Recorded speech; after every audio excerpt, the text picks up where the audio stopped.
वक्रतुण्डमहाकालं भुजगशयनं पद्मनाभं सुरेशं विश्वाधारं गगनसदृशं मेघवर्णं शुभांगं लक्ष्मीकान्तं कमलनयनं योगिभिर्ध्यानगम्यं वन्दे विष्णुं भवभयहरं सर्वलोकैकनाथम्। ओम श्री परमात्मने नमः। अथ श्री विष्णु सहस्रनाम स्तोत्रम्। यस्य स्मरणमात्रेण जन्मसंसारबन्धनात् विमुच्यते नमस्तस्मै विष्णवे प्रभविष्णवे। नमः समस्तभूतानामादिभूताय भूभृते अनेकरूपरूपाय विष्णवे प्रभविष्णवे। वैशम्पायन उवाच श्रुत्वा धर्मान् शेषेण पावनानि च सर्वशः युधिष्ठिरः शान्तनवं पुनरेवाभ्यभाषत। युधिष्ठिर उवाच किमेकं दैवतं लोके किं वाप्येकं परायणं स्तुवन्तः कं कमर्चन्तः प्राप्नुयुर्मानवाः शुभं। को धर्मः सर्वधर्माणां भवतः परमो मतः किं जपन्मुच्यते जन्तुर्जन्मसंसारबन्धनात्। भीष्म उवाच जगत्प्रभुं देवदेवमनन्तं पुरुषोत्तमं स्तुवन्नाम सहस्रेण पुरुषः सततोत्थितः। तमेव चार्चयन्नित्यं भक्त्या पुरुषमव्ययं ध्यायन् स्तुवन्नमस्यंश्च यजमानस्तमेव च। अनादिनिधनं विष्णुं सर्वलोकमहेश्वरं लोकाध्यक्षं स्तुवन्नित्यं सर्वदुःखातिगो भवेत्। ब्रह्मण्यं सर्वधर्मज्ञं लोकानां कीर्तिवर्धनं लोकनाथं महद्भूतं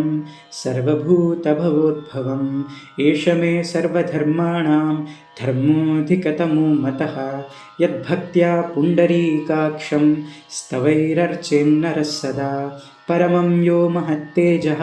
परमं यो महत्तपः परमं यो महद्ब्रह्म परमं यः परायणं। पवित्राणां पवित्रं यो मङ्गलानां च मङ्गलं दैवतं देवतानां च भूतानां यो व्ययः पिता। यतः सर्वाणि भूतानि भवन्त्यादियुगागमे यस्मिंश्च प्रलयं यान्ति पुनरेव युगक्षये।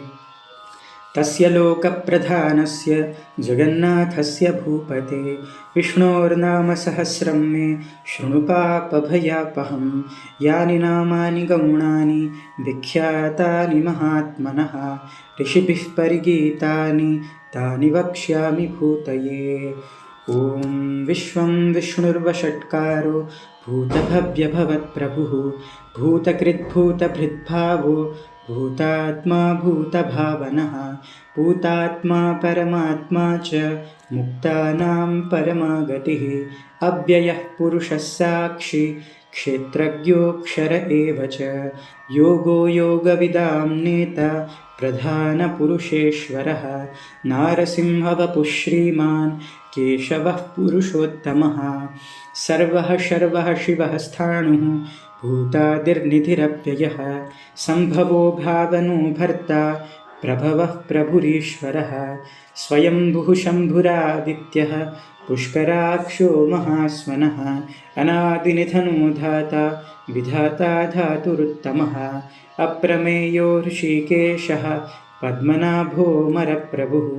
विश्वकर्मा मनुस्त्वष्टा स्थविष्ठस्तविरो ध्रुवः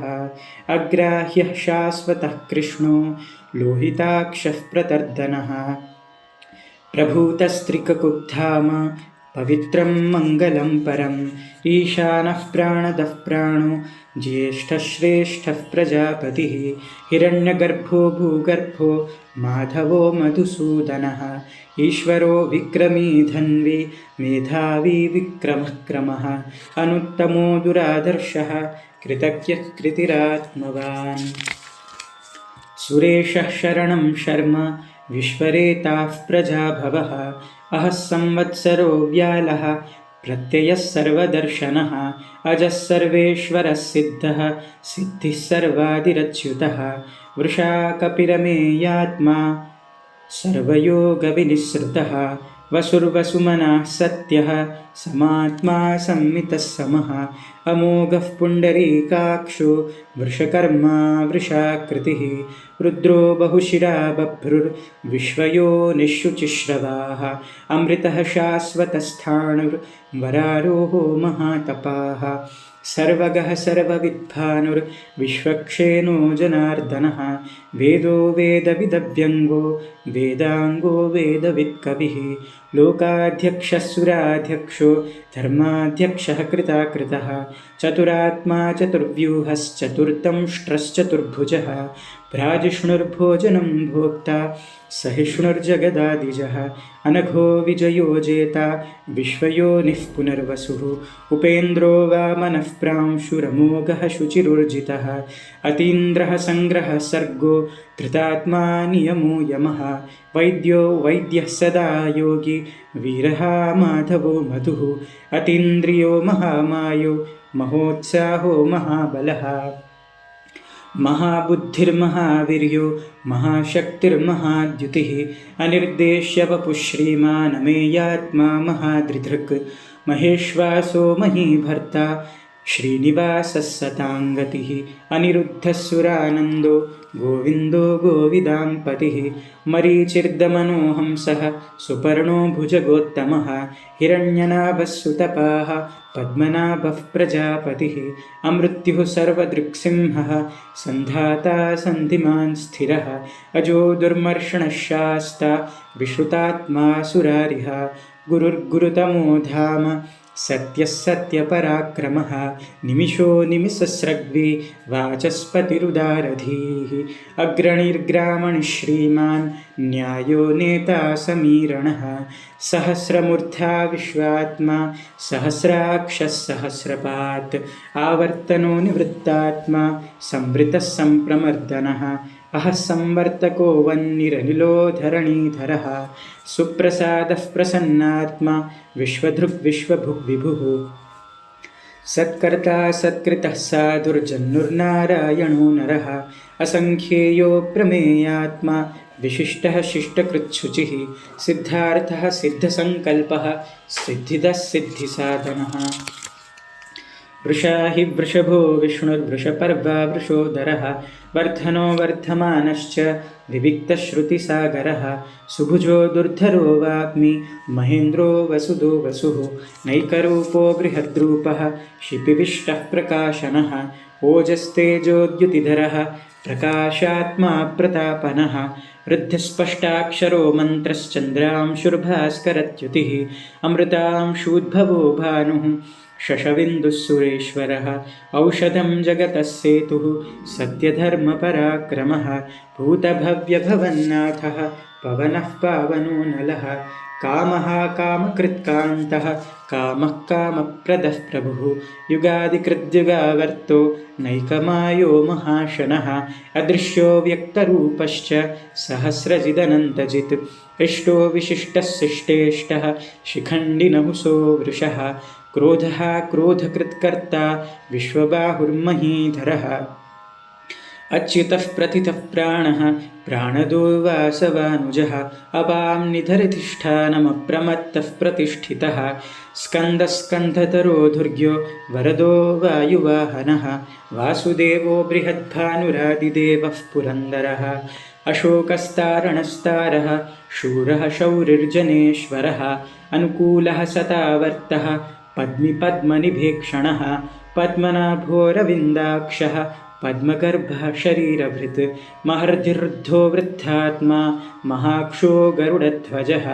अतुलः शरभो भीमः समयज्ञो हविर्हरिः सर्वलक्षणलक्षण्यो लक्ष्मीवान् समितिञ्जयः विक्षरो रोहितो मार्गो हेतुर्दामोदरः सहः महीधरो महाभागो वेगवान् अमिताशनः उद्भवक्षोभ्रणो देवः श्रीगर्भः परमेश्वरः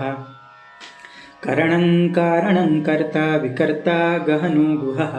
व्यवसायो व्यवस्थानः संस्थानः स्थानद्रो ध्रुवः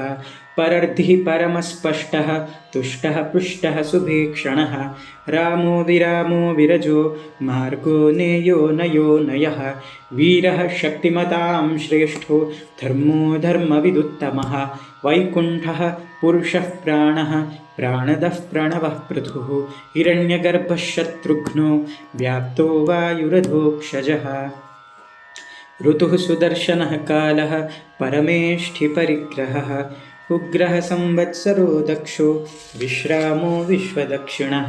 विस्तारः स्थावरस्थाणुः प्रमाणं बीजमव्ययम् अर्थोऽनर्थो महाकोशो महाभोगो महाधनः अनिर्बिण्णः स्थविष्ठोपुर्धर्मयूपो महामखः नक्षत्रनेमिर्नक्षत्री क्षमः क्षामः समीहनः यज्ञयुज्यो महेज्यश्च क्रतुः सत्रं सतां गतिः सर्वदर्शी विमुक्तात्मा सर्वज्ञो ज्ञानमुत्तमम् सुब्रतः सुमुखः सूक्ष्मः सुघोषः सुखदः सुहृत् मनोहरो जितक्रोधो वीरबाहुर्विदारणः स्वापनः स्ववशो व्यापी नैकात्मा नैककर्मकृत् वत्सरो वत्सलो वत्सि रत्नगर्भो धनेश्वरः धर्मगुप्धर्मकृद्धर्मी सदसत्क्षरमक्षरम् अविज्ञाता सहस्रांशुर्विधाता कृतलक्षणः गभस्तिनेमिः सत्त्वस्थः सिंहो भूतमहेश्वरः आदिदेवो महादेवो देवेशो देवभृद्गुरुः उत्तरो गोपतिर्गोप्ता ज्ञानगम्यः पुरातनः शरीरभूतभृद्भोक्ता कपीन्द्रो भूरि दक्षिणः सोमपोमृतपः सोमः पुरुजित्पुरुषत्तमः विनयो जयः सत्यसन्धो दाशार्हः सात्वतां पतिः जीवो विनयिता साक्षी मुकुन्दो मितविक्रमः अम्भोनधिरनन्तात्मा महोदधिशयोऽन्तकः अजो महार्हः स्वाभाव्यो जितामित्रः प्रमोदनः आनन्दो नन्दनो नन्दः सत्यधर्मा त्रिविक्रमः महर्षिः कपिलाचार्यः कृतज्ञो मेदिनीपतिः त्रिपदस्त्रिदशाध्यक्षो महाशृङ्गः कृतान्तकृत् महावराहो गोविन्दः सुषेणः कनकाङ्गदी गुह्यो गभीरो गहनो गुप्तश्चक्रगदाधरः वेदः स्वाङ्गोजितः कृष्णो दृढः सङ्कर्षणोच्युतः वरुणो वारुणो वृक्षः पुष्कराक्षो महामनाः भगवान् भगहानन्दी वनमाली हलायुधः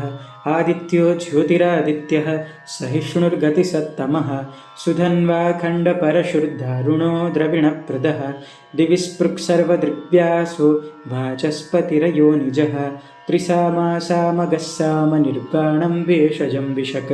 सन्न्यासकृच्छमः शान्तो निष्ठा शान्तिः परायणं शुभाङ्गः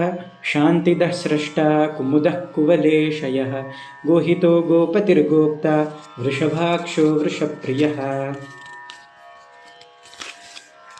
अनिवर्तिनिवृत्तात्मा संक्षेप्ता क्षेमकृच्छिवः श्रीवत्सवक्षाः श्रीवासः श्रीपतिः श्रीमताम्बरः श्रीधः श्रीशः श्रीनिवासः श्रीनिधिः श्रीविभावनः श्रीधरः श्रीकरः श्रेयः श्रीमान् लोकत्रयाश्रयः स्वक्षः स्वङ्गः शतानन्दो नन्दिर्ज्योतिर्गणेश्वरः विजितात्मा विधेयात्मा सत्कीर्तिश्छिन्नसंशयः उदीर्णः सर्वतश्चक्षुरनीशः शाश्वतस्थिरः पूषयो भूषणो भूतिर्विशोकः शोकनाशनः अर्चिष्मानर्चितः कुम्भो विशुद्धात्मा विशोधनः अनिरुद्धो प्रतिरथः प्रद्युम्नो मितविक्रमः कालनेमिनिहावीरः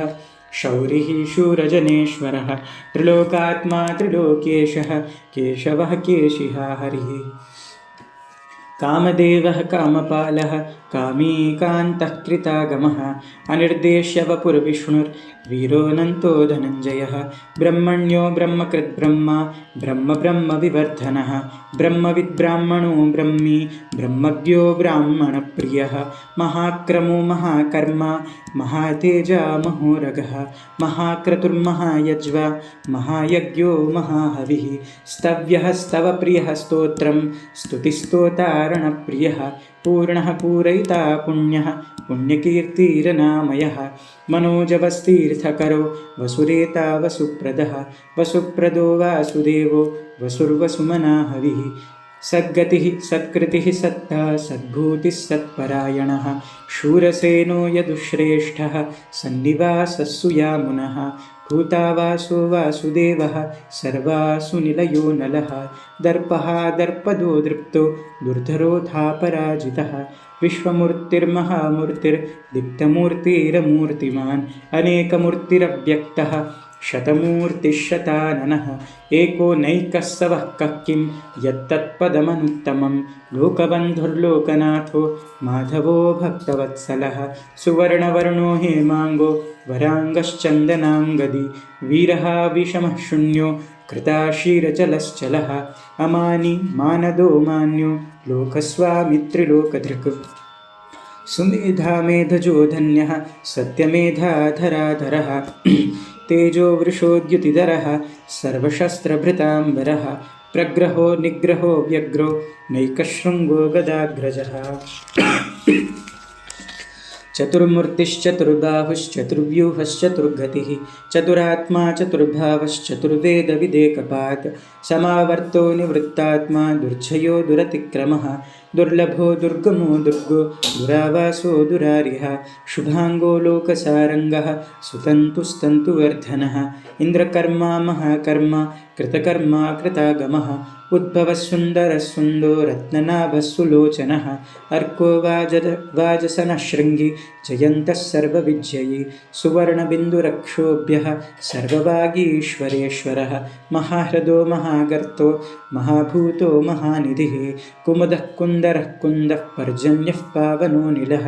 अमृताशोऽमृतवपुः सर्वज्ञः सर्वतोमुखः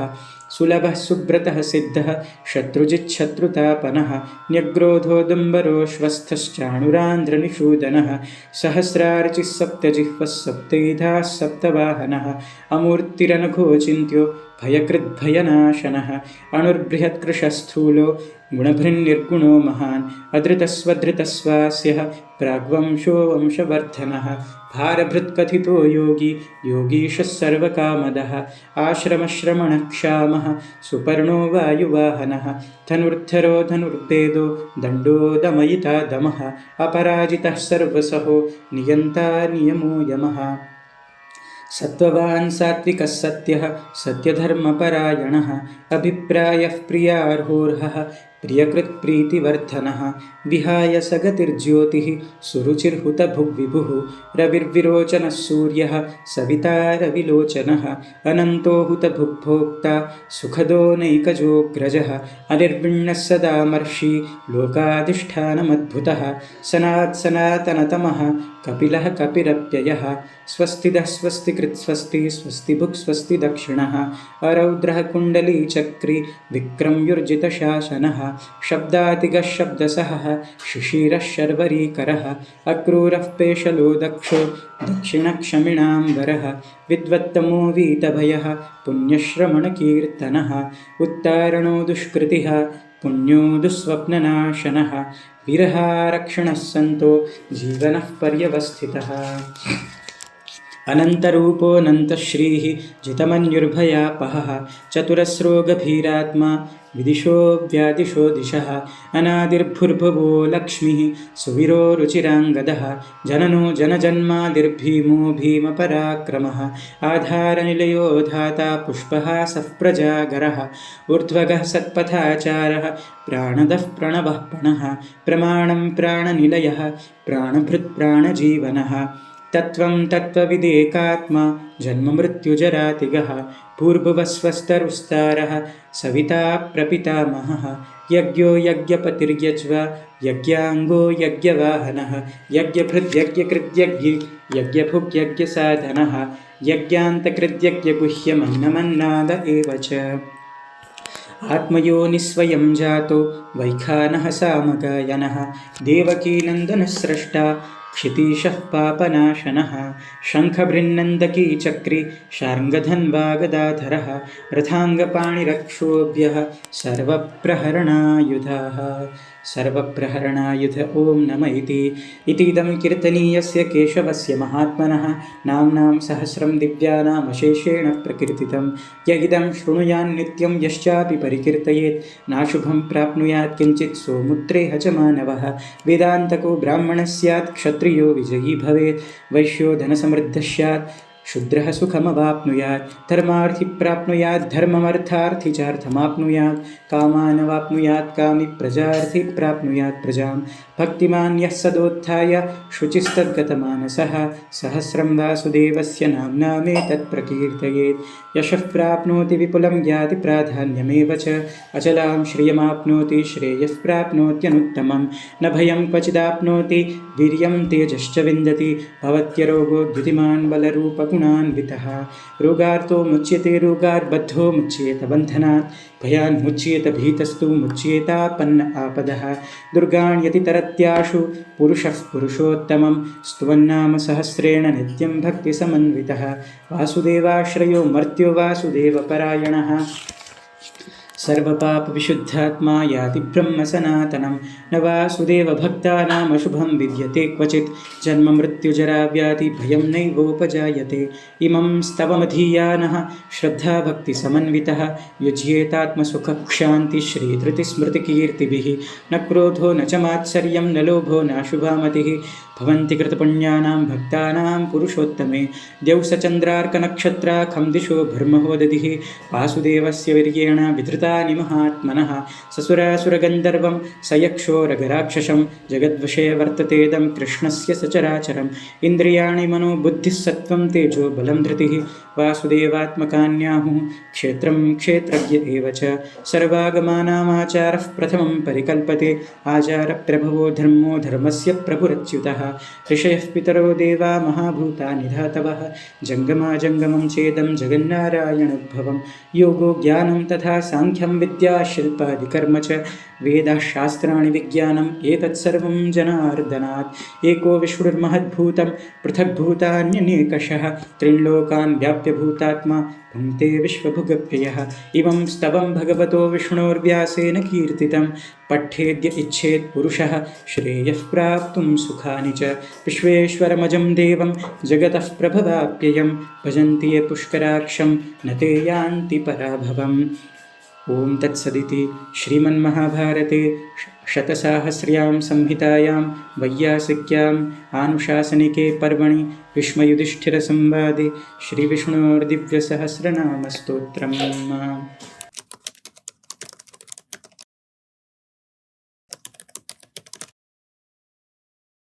श्रीमते रामचन्द्राय नमः।